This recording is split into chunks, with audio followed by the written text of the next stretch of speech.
सुदूरपश्चिम प्रदेशको विकासप्रति समर्पित दिनेश एफएम 93.8 मेगाहर्जसँगै लम्कीको लम्की FM online र मोबाइलबाट समेत एकसाथ प्रसारण भइरहेको बिहान 6:30 बजेको दिनेश खबरबाट जनक विष्टको नमस्कार।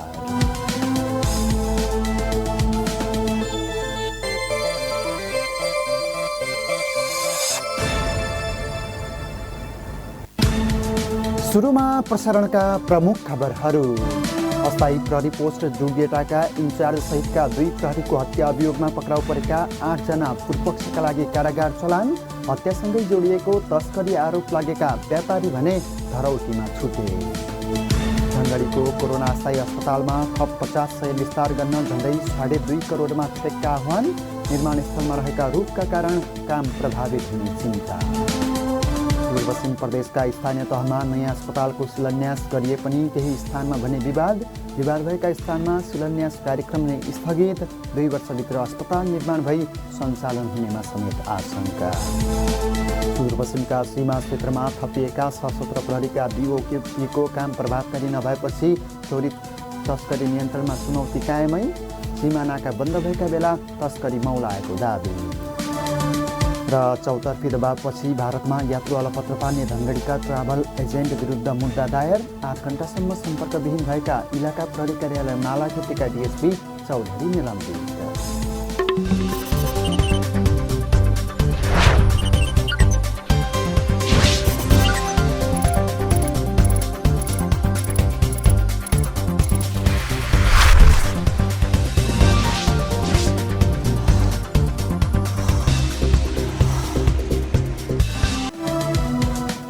दिनेश खबर अब विस्तारमा। अस्थायी प्रहरी पोस्ट जुगेटाका इन्चार्ज प्रहरी सहायक निरीक्षक गोविन्द विक र प्रहरी जवान रामबहादुर सावतको हत्या अभियोगमा पक्राउ परेका 8 जना पूर्वपक्षका लागि कारागार चलान भएका छन्। जिल्ला अदालत कैलालीमा मङ्गलबार भएको थुनछेक बहसपछि हत्या अभियोगमा पक्राउ परेका धनगढीकै 8 जना पूर्वपक्षका लागि कारागार चलान भएको प्रहरीले जनाएको छ।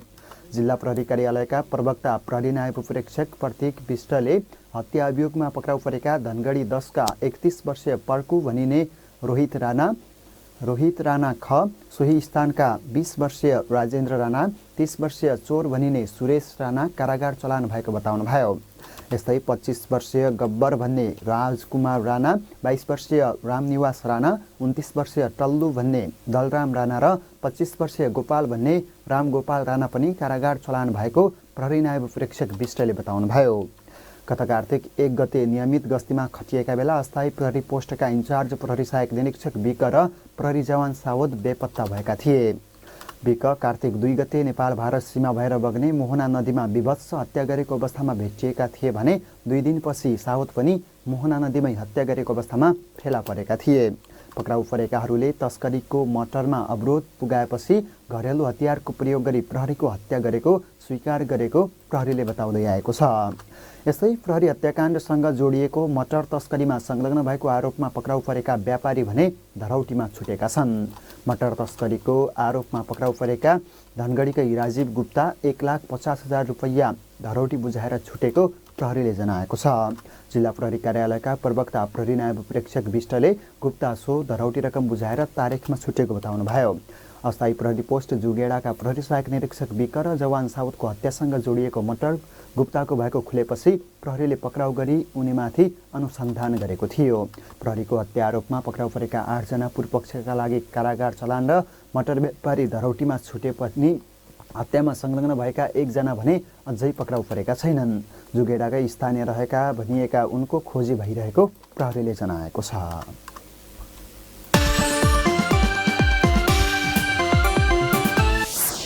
कैलालीमा थप 1 जना कोरोना संक्रमितको मृत्यु भएको छ। होम आइसोलेसनमा बसिरहेकी गोदावरी नगरपालिका 21 वर्षीय महिलाको कोरोना संक्रमणबाट मृत्यु भएको हो।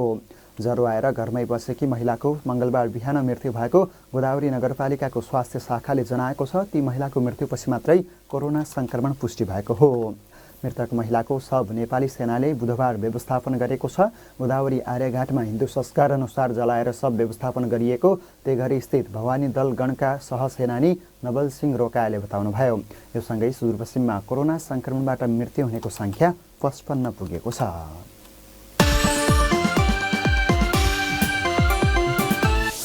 सुदूरपश्चिम प्रदेशका 4वटा प्रयोगशालामा 200 जनाको परीक्षण गर्दा थप 68 जनामा कोरोना संक्रमण पुष्टि भएको छ। सेती प्रादेशिक अस्पताल, जिल्ला अस्पताल बझाङ, जिल्ला अस्पताल डोटी र कमल बजार नगरपालिकाको प्रयोगशालामा पछिल्लो 24 घण्टामा 201 जनाको परीक्षण गर्दा थप 68 जनामा संक्रमण पुष्टि भएको सामाजिक विकास मन्त्रालयका प्रवक्ता नरेन्द्र कार्कीले बताउनुभयो। सेती प्रादेशिक अस्पतालमा 110 जनाको परीक्षण गर्दा 42 जना, कमल बजार नगरपालिकाको प्रयोगशालामा 34 जनाको परीक्षण गर्दा 16 जना, जिल्ला अस्पताल बझाङ प्रयोगशालामा 34 र जिल्ला अस्पताल डोटी प्रयोगशालामा 27 जनाको परीक्षण गर्दा 5-5 जनामा संक्रमण पुष्टि भएको उहाँले बताउनुभयो। सेती प्रादेशिक अस्पतालका सूचना अधिकारी दिलीप कुमार श्रेष्ठले हिजो धनगढी उपमहानगरपालिकाका मात्रै 24 जनामा संक्रमण देखिएको बताउनुभयो।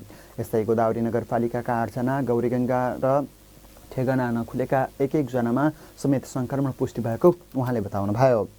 कञ्चनपुरको भीमदत्त नगरपालिका, महाकाली नगरपालिका र पुनर्वास नगरपालिकाका 2-2 जना, बेलौरी नगरपालिकाका 1 जना र बाजुराको बुढीगङ्गा नगरपालिकाका 1 जनामा पनि संक्रमण पुष्टि भएको सूचना अधिकारी श्रेष्ठले जानकारी दिनुभयो।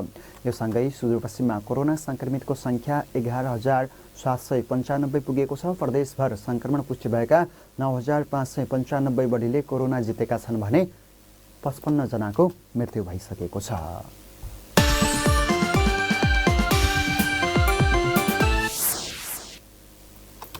रोजगारीका लागि भारत गएका यात्रुहरूलाई दुःख दिएको र ठगेको आरोप लागेका धनगढीको बर्दादेवी टुर एन्ड ट्राभल्सका अध्यक्ष सहितका 4 जना विरुद्ध जिल्ला प्रशासन कार्यालयमा मुद्दा दायर भएको छ।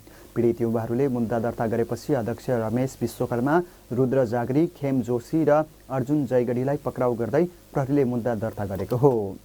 अनुसन्धानका लागि 7 दिनको म्याद थपिएको जिल्ला प्रशासन कार्यालय कैलालीले जनाएको छ। उनीहरूको विरुद्ध सार्वजनिक हित विरुद्धको कसुरमा मुद्दा दायर गरिएको हो। बर्दादेवी टुर एन्ड ट्राभल्सले धनगढीबाट भारत जाने यात्रु लगेर बीच बाटोमै अलपत्र छाड्ने गुनासो बढ्दो थियो। सोमबार समेत धनगढीबाट बर्दादेवी टुर एन्ड ट्राभल्सले टिकट काटेका 130 यात्रुलाई पलियामा अलपत्र छोडेको थियो। यसअघि स्थानीय प्रशासनले भने यात्रुलाई दुःख दिने ट्राभल एजेन्सी सञ्चालकलाई कारबाहीको दायरामा ल्याउन बेवास्ता गर्दै आएको आरोप यात्रुहरूले लगाउँदै आएका थिए।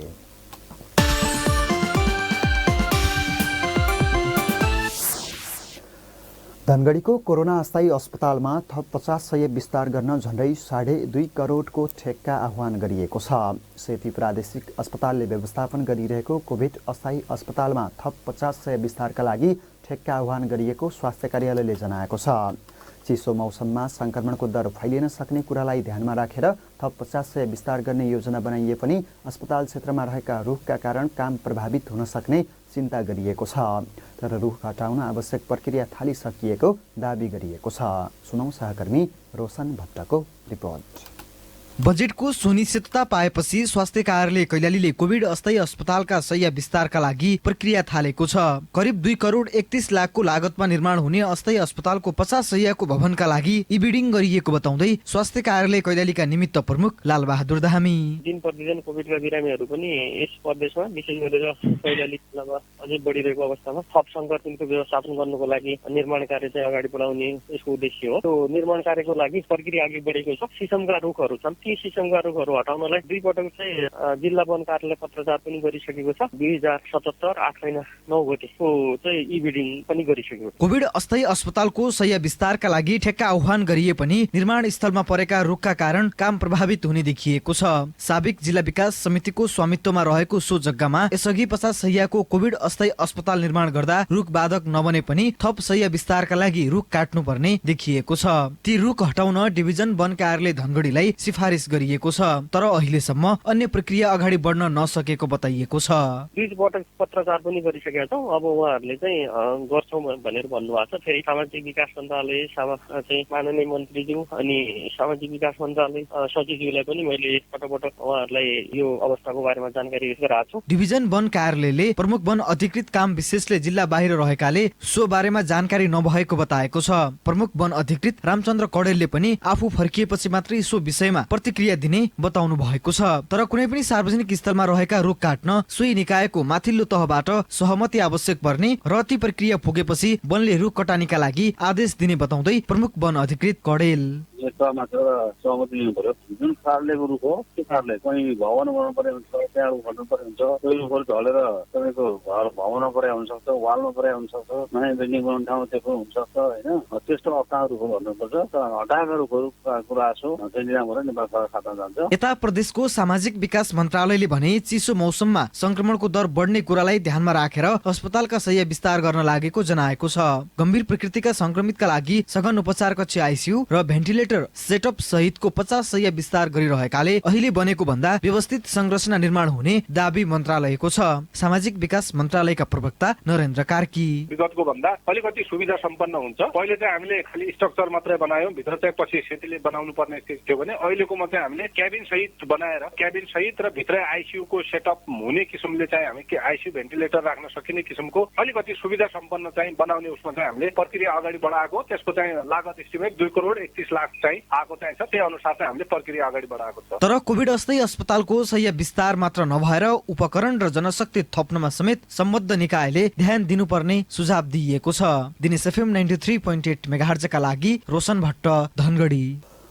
दिनेश खबरमा अब एकैछिन ब्रेकको पालो।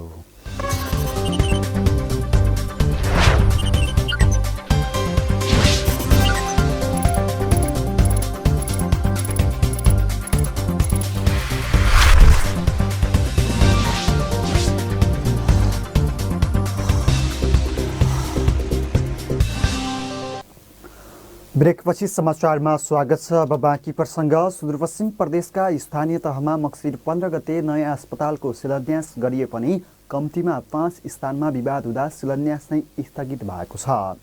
प्रदेशका विभिन्न स्थानीय तहहरूमा आधारभूत तहका अस्पताल बनाउने सरकारको घोषणा स्वागतयोग्य भए पनि विवादका कारण 2 वर्षभित्र अस्पताल निर्माण भई सञ्चालन हुनेमा भने आशंका गरिएको छ। साथै अस्पतालका लागि आवश्यक निर्माण सामग्रीदेखि उपकरण र जनशक्ति व्यवस्थापनमा चुनौतीपूर्ण हुन सक्ने आकलन गरिएको छ। सुनौ सहकर्मी नारायण अवस्थीको रिपोर्ट। हरेक गाउँलाई पाइक पर्ने गरी नयाँ अस्पताल निर्माण गर्ने क्रम सुरु गरिए पनि तिनलाई पूर्णता दिने कार्य कति कठिन हुन्छ भन्ने उदाहरण शिलान्यासकै दिन सुदूरपश्चिमका विभिन्न स्थानमा देखियो। सुदूरपश्चिम प्रदेशमा 55 वटा स्थानीय तहमा शिलान्यास हुनुपर्ने हो, तर बैतडीको पञ्चेश्वर गाउँपालिका, कञ्चनपुरको कृष्णपुर नगरपालिका, बाजुराको बुढीगङ्गा र बुढीनन्दा नगरपालिका र कैलालीको मोहन्याल गाउँपालिकामा भने शिलान्यास हुन नसकेको हो। बाजुरा जिल्लामा भने एउटै अस्पतालका लागि 2 फरक फरक स्थानीय तहमा शिलान्यास भएको छ। बाजुराका 8 स्थानीय तहमा अस्पताल बन्ने भए पनि 9 ठाउँमा शिलान्यास भएको हो। बाजुरा स्वास्थ्य कार्यालयका प्रमुख दया कृष्ण पन्त बुढीगङ्गा नगरपालिका र बुढीनन्दा नगरपालिकाको नाम फरक परेकोले पैसा चाहिने बुढीनन्दा नगरपालिकामा गएको छ। अब अस्पतालको शिलान्यास बुढीगङ्गा नगरपालिकाले पनि गरेको अवस्था भएको हुनाले यसको लागि स्वास्थ्य तथा जनसङ्ख्या मन्त्रालय र सङ्घीय मामिला तथा सामान्य प्रशासन मन्त्रालयले कुन पालिकामा त्यो अस्पताल परेको हो भनेर यहाँ दुईटै पालिकाबाट पत्राचार भएको छ। कैलालीको मोहन्याल गाउँपालिकामा भने अध्यक्ष लगायतका 15 जना अस्वस्थ रहेको कारण शिलान्यास हुन नसकेको जनाइएको छ भने कञ्चनपुरको कृष्णपुर नगरपालिकामा 15 शय्याका 2 अस्पताल निर्माण हुने भए पनि ठाउँ विवादका कारण शिलान्यास हुन नसकेको जनाइएको छ। कृष्णपुर नगरपालिकाका उपप्रमुख रमिता राणा वडा नम्बर अर्कै त्यो जोड्दियौँ, ठाउँ अर्कै जोड्दियौँ। त्यसैले एकचोटि फेरि अब बैठक बसेर अब त्यही ठाउँ कोट गरेर आछ। त्यसैले स्वास्थ्य चौकीलाई नै उन्नति गरेर त्यही ठाउँमा बनाउनु। बैतडीको पञ्चेश्वर गाउँपालिकाको कुलाउ स्वास्थ्य चौकीमा 10 शय्याको अस्पताल निर्माण गर्ने संघीय सरकारको परिपत्रमा उल्लेख भए पनि गाउँपालिकाको केन्द्र आमचौरामा नै अस्पताल बनाउनु पर्छ भन्ने समूहको मागका कारण गत 15 गते अस्पताल शिलान्यास हुन नसकेको बताउँदै गाउँपालिकाका उपाध्यक्ष बिना भट्ट पार्टीले चाहिँ आमचौरामा नै गाउँपालिका पनि त्यही छ, 10 शय्याको अस्पताल पनि त्यही बन्नुपर्छ भन्ने मान्यता आमचौराको छ र अब माथिबाट तोकिएर कुलाउ आएको हुनाले अब कहाँ बनाउने, कसरी अगाडि बढ्ने, के गर्ने भन्ने कुरामा हामी पनि अन्यलमा छौँ। उसरी सेन्टर पोइन्ट अमचौरामै हो, अमचौरामै हुनु पर्थ्यो। सर्वसाधारणले भने सरकारको अस्पताल निर्माण गर्ने कुरा सकारात्मक भएको जनाएका छन्, तर 2 वर्षमा सम्पन्न गरी सञ्चालन गर्नुपर्ने अस्पताल निर्माण गर्न चालु आर्थिक वर्षमा 8% मात्रै बजेट छुट्याएकोले समयमै अस्पताल सञ्चालन हुनेमा आशंका आशंका व्यक्त गरेका छन् नागरिक समाजका अगुवा प्रमोद पाठक। अस्पताल पनि राख्ने, डाक्टर पनि राख्ने, त्यहाँ औषधिहरू पनि आधारभूत आवश्यकताका औषधिहरू पनि राख्ने, त्यो कुरा धेरै राम्रो हो। तर गरी त दिनु पर्यो। खालि घोषणा गरेर त हुँदैन। त्यो त खालि जनतालाई लटपटेर ठगठा गर्ने काम धन्दा मात्र हुन्छ। स्वास्थ्य भवन पूर्वाधारको डिजाइन तथा निर्माण सम्बन्धी निर्देशिका 2073 अनुसार ख वर्गको 15 शय्याको अस्पताल निर्माण गर्न 20,000 जनसङ्ख्या र न्यूनतम 9 रोपनी जग्गा हुनुपर्ने, 10 शय्याको अस्पतालका लागि 15,000 जनसङ्ख्या र 9 रोपनी जग्गा हुनुपर्ने उल्लेख भए पनि धेरैजसो स्थानीय तहमा सो मापदण्ड समेत नपुगेको र ठाउँबारे विवाद रहेको गुनासो गरिएको छ। दिनेश FM 93.8 मेगाहर्जका लागि नारायण अवस्थी, धनगढी। भर्खरै प्राप्त समाचार अनुसार कैलालीमा विवाहको गाडी दुर्घटना भएको छ। भीमदत्त राजमार्ग अन्तर्गत जिल्लाको गोदावरी नगरपालिका वडा नम्बर 4 मा बैतडीबाट जन्ती लिएर कञ्चनपुर आउँदै गरेको विङ्गर गैराती दुर्घटनामा परेको प्रहरीले जनाएको छ। सुदूरपश्चिम प्रदेश ट्राफिक प्रहरी कार्यालय अत्तरियाका अनुसार दुर्घटनामा परि दुलहा दुलही सहितका 13 जना घाइते भएका छन्। उनीहरूमध्ये चालक सहितका 4 जनाको अवस्था गम्भीर रहेको छ।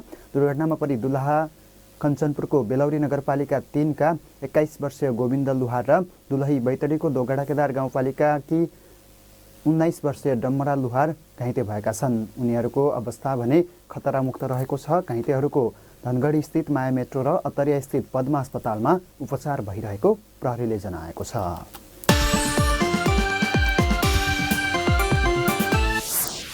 करिब 8 घण्टासम्म सम्पर्कविहीन भएका इलाका प्रहरी कार्यालय मालाखेतीका प्रमुख प्रहरी नायब प्रेक्षक भरत बहादुर चौधरी निलम्बनमा पर्नु भएको छ।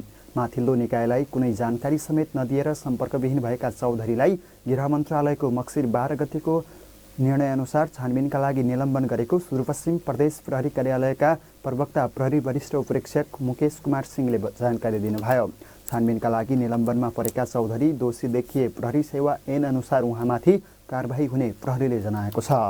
यसैबीच प्रहरी नायब प्रेक्षक चौधरीमाथि छानबिन गर्न गठित समितिले पनि प्रतिवेदन बुझाएको छ। चौधरीमाथि छानबिन गर्न सुदूरपश्चिम प्रदेश दङ्गा नियन्त्रण गण कञ्चनपुरका प्रहरी उपरीक्षक दिलीप देउबाको संयोजकत्वमा गठित समितिले प्रतिवेदन बुझाएको प्रदेश प्रहरी कार्यालयका प्रवक्ता सिंहले बताउनुभयो। उहाँले अध्ययनकै क्रममा रहेकाले प्रतिवेदनमा उल्लेख गरिएका कुरा सार्वजनिक गर्न नमिल्ने बताउनुभयो। गत मक्सिर 9 गते राति 9 बजेपछि प्रहरी नायब प्रेक्षक चौधरी माथिल्लो निकायलाई जानकारी समेत नदिएरै सम्पर्कविहीन हुनुभएको थियो। मक्सिर 10 गते चौधरी बुढी तोलामा सकुशल फेला पर्नु भएको थियो। तर चौधरीले सूचना सङ्कलन गर्न आफू त्यहाँ गएका बेला नेटवर्कको समस्याले सम्पर्क विच्छेद हुनु पुगेको दावी गर्दै आउनु भएको छ। दिनेश खबरमा फेरि पनि एकैछिन ब्रेकको पालो।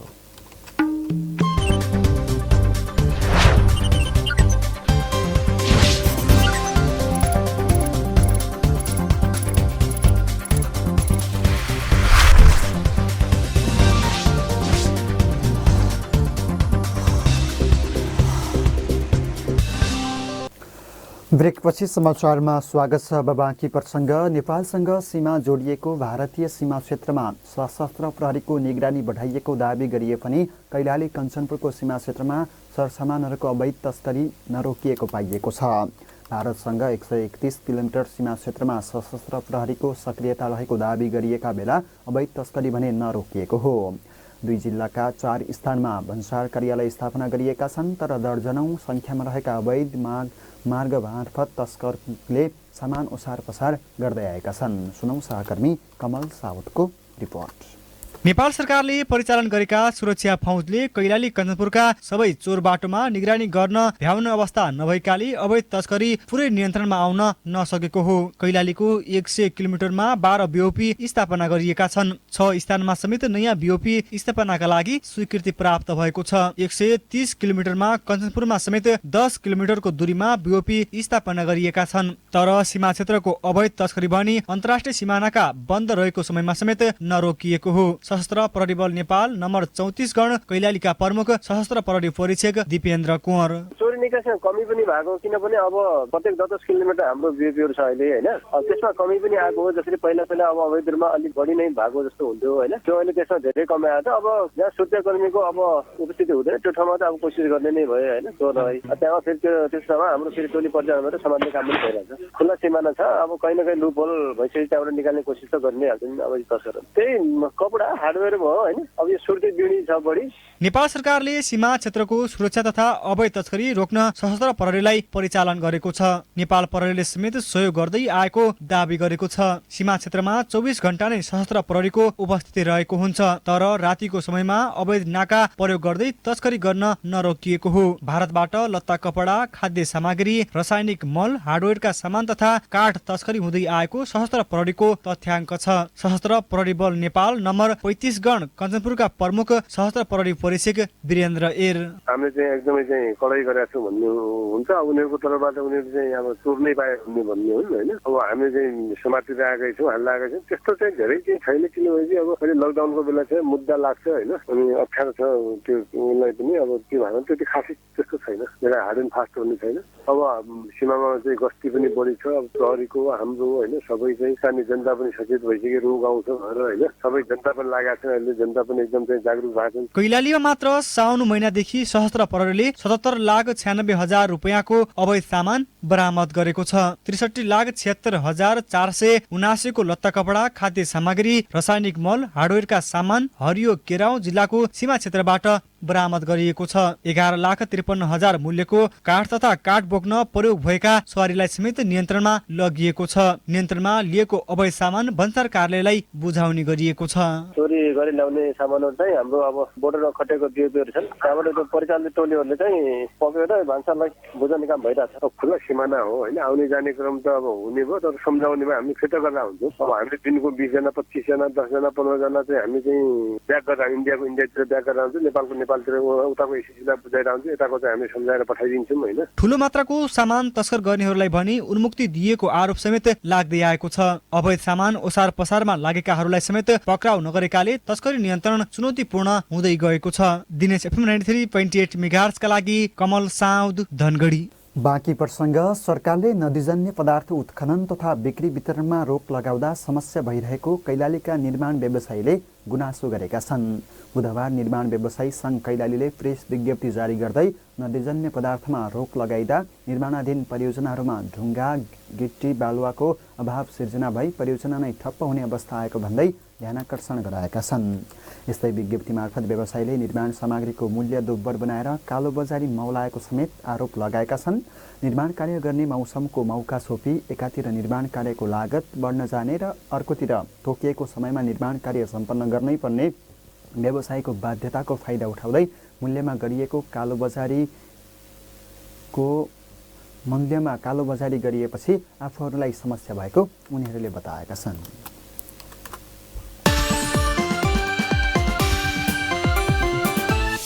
धनगढीका विभिन्न ठाउँमा महिनौं अघिदेखि फुटेर चुहिन थालेका पानीका पाइप मर्मत गर्ने कार्यमा ढिलाइ हुँदा उपभोक्ताहरूलाई शास्ति भएको छ। तर खानेपानी संस्थानको भनाइमा जनशक्ति अभाव हुँदाहुँदै पनि चुहावट नियन्त्रण गर्ने काम अघि बढेको छ। तर त्यसको प्रगति भने अझै पानी चुहिएका सडकहरूमा देख्न सकिएको छैन। सुनौ सहकर्मी बिन्दु चन्दको रिपोर्ट। धनगढीको खानेपानी संस्थानले चुहिएका पाइपहरू टाल्ने काम गरिरहेको बताए पनि दर्जनौं स्थानमा पानी चुहावटको समस्या जिउका त्यौं छ। संस्थानकै भनाइमा धनगढीमा अहिले दैनिक 70 लाख लिटर पानी आपूर्ति भइरहेको छ र त्यसमध्ये 5% चुहावट भइरहेको छ। अर्थात् त्यो पानी चुहिएर खेर गइरहेको छ र टाल्न सकिएको छैन। तर खानेपानी संस्थानका प्रमुख अरविन्द कुमार कर्ण भने जनशक्ति अभाव भए पनि चुहावट रोक्ने काम जारी रहेको बताउँदै आउनु भएको छ। नियमित चाहिँ हामी मर्मत गरिरहेका छौँ। एभरेजमा महिनाको चाहिँ हामीले 40 देखि 50 वटासम्म लिकेज बनाइरहेका छौँ। हाम्रो म्यान पावरले पनि बाहिरको पनि लगाएर अनि त्यो बनाउने गरेका छौँ। खानेपानी संस्थानले अहिले दर्जनौं कर्मचारी चुहावट रोक्न खटाइएको जनाएको छ, तैपनि काम पूर्ण हुन सकेको छैन। धनगढीका विभिन्न ठाउँमा सडक निर्माणको कामले पनि पाइप फुट्ने क्रम बढेको र जानकारी नगराउँदा पनि मर्मतको काममा ढिलाइ हुने गरेको संस्थानको भनाइ छ। फेरि खानेपानी संस्थानका प्रमुख कर्ण अहिले विभिन्न ठाउँमा नाला सडक निर्माण भइरहेको छ। सबैको आफ्नै आफ्नै किसिमको बजेट चाहिन्छ। एकअर्काले समन्वय प्राय गर्दैनन्। उहाँको चाहिँ ल ठेकेदारले ठेक्का लाग्यो, नाला निर्माण गर्नुपर्ने भयो, त्यहाँबाट अब जेसीबी चलाउन थालिसक्यो। हो त्यहाँ पाइप कहाँ चाहिन्छ, के चाहिन्छ, त्यसलाई रिलोकेट गर्नुपर्ने हो कि सार्नुपर्ने, नयाँ राख्नुपर्ने, त्यो कुराहरू चाहिँ प्राय हुँदैन। जब फुट्छ बगिरहेको त पानी हुन्छ, त्यहाँ पानी बगेको देखेपछि खानेपानीको लिकेज भयो। सबैले भन्ने खानेपानीलाई नै हो, जसले फुटालेको चाहिन्छ, तोरेको चाहिन्छ, उहाँहरूले बनाउनु पर्ने। या हामीले तुरुन्तै जानकारी गराउनु हो भने हामी चाहिँ प्राविधिक सहयोग हामीले पठाइदिन्छौँ। किनकि हामी यो सम्झिन्छौँ आखिर खानेपानी हाम्रै पनि हो। त्यहाँबाट चाहिँ केही प्रदूषित पानी गएर हाम्रो तरफ छिर्यो भने पब्लिकलाई चाहिँ हुन्छ भनेर प्रक्रियाहरू नगरेर हामी चाहिँ तुरुन्तै प्राविधिक पठाइदिन्छौँ। कतिपय ठेकेदारले व्यवस्था गरेर टुटाल्दियो हिँड्दियो। दैनिक 70 लाख लिटर पानी आपूर्ति भइरहेको छ, तर त्यसको 5% अर्थात् 3,50,000 लिटर पानी चुहावट हुने गरेको छ। एक महिनाको अवधिमा 40-50 वटा ठाउँमा फुटेका पाइप मर्मत गर्ने गरेको संस्थानको भनाइ छ। तर धनगढी उपमहानगरपालिकाकै मूल गेट अगाडि, शहीद गेट, मुख्यमन्त्री निवास सहितका दर्जनौं स्थानमा फुटेका पाइप महिनौदेखि मर्मत नगरिँदा दैनिक हजारौं लिटर पानी खेर गइरहेको छ। दिनेश एफएम 93.8 मेगाहर्ट्जका लागि बिन्दुचन्द, धनगढी। र कैलालीमा मोटरसाइकल दुर्घटना हुँदा एकजनाको मृत्यु भएको छ। जिल्लाको टिकापुर नगरपालिका वडा नम्बर 1 मा अस्ति राति 104 प 65 नम्बरको मोटरसाइकल अनियन्त्रित भएको दुर्घटनामा मोटरसाइकलमा सवार बर्दोगुरिया गाउँपालिका 6 का 46 वर्षीय रमेश विष्टको मृत्यु भएको प्रहरीले जनाएको छ। जिल्ला प्रहरी कार्यालयका प्रवक्ता प्रहरी नायब प्रेक्षक प्रतीक विष्टले दुर्घटनामा परि घाइते भएका विष्टको उपचारका क्रममा कोहलपुर मेडिकल कलेजमा मृत्यु भएको बताउनुभयो। उहाँका अनुसार चालक टिकापुर नगरपालिका 1 का टेकबहादुर विष्ट र मोटरसाइकललाई प्रहरीले नियन्त्रणमा लिएको छ। प्रसारणको अन्त्यमा प्रमुख खबर शीर्षकहरू पुनः एकपटक। अस्थायी प्रहरी पोस्ट जुगेडाका इन्चार्ज सहितका 2 प्रहरीको हत्या अभियोगमा पक्राउ परेका 8 जना पूर्वपक्षका लागि कारागार चलान। हत्यासँगै जोडिएको तस्करीको आरोप लागेका व्यापारी भने धरौटीमा छुटे। धनगढीको कोरोना अस्थायी अस्पतालमा थप 50 शय्या विस्तार गर्न झन्डै 2.5 करोडको ठेक्का आह्वान। निर्माण स्थलमा रहेका रुखका कारण काम प्रभावित हुन सक्ने चिन्ता। सुदूरपश्चिम प्रदेशका स्थानीय तहमा नयाँ अस्पतालको शिलान्यास गरिए पनि केही स्थानमा भने विवाद भएका स्थानमा शिलान्यास कार्यक्रम नै स्थगित। 2 वर्षभित्र अस्पताल निर्माण भई सञ्चालन हुनेमा समेत आशंका। सुदूरपश्चिमका सीमा क्षेत्रमा थपिएका सशस्त्र प्रहरीका बिओपीको काम प्रभावकारी नभएपछि चोरी तस्करी नियन्त्रणमा चुनौती। सीमा नाका बन्द भएका बेला तस्करी मौलाएको दाबी। चौतर्फी दबावपछि भारतमा यात्रु अलपत्र पार्ने धनगढीका ट्राभल एजेन्ट विरुद्ध मुद्दा दायर। 8 घण्टासम्म सम्पर्कविहीन भएका इलाका प्रहरी कार्यालय मालाखेतका डीएसपी चौधरी निलम्बित। यस दिनेश खबरका साथमा मेडलाइफ, तपाईसँगै जीवनमा अघि बढ्दै। हवस् त, सुदूरपश्चिम प्रदेशको विकासप्रति समर्पित दिनेश एफएम 93.8 मेगाहर्ट्जसँगै लम्कीको लम्के एफएम अनलाइन र मोबाइलबाट समेत एकसाथ प्रसारण भइरहेको बिहान 6:30 बजेको दिनेश खबर सकियो। साँझ 6:30 बजे अर्को दिनेश खबर लिएर आउनेछौँ। तपाईँ भने नयाँ र ताजा खबरका लागि दिनेश एफएम सुन्दै र पल पलका अपडेटका लागि दिनेशखबर.com पढ्दै गर्नुहोला। अहिलेलाई यो समाचार बुलेटिनबाट जनक विष्ट बिदा हुन्छु। नमस्कार।